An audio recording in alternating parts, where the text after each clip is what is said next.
Nosaltres ens volem fixar en la ruralitat, en què vol dir viure en un poble, què vol dir ser rural avui a Catalunya. Ho volíem fer, ho hem intentat fer molt de respecte, però també sent crítics també en alguns moments i fixant-nos en el que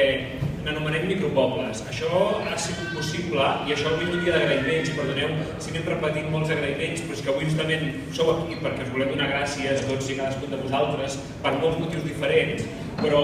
això neix sobretot perquè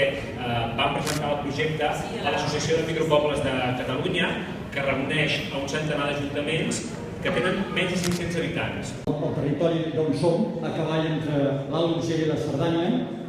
era la capital, actualment són 14 habitants, però abans era la capital, doncs farem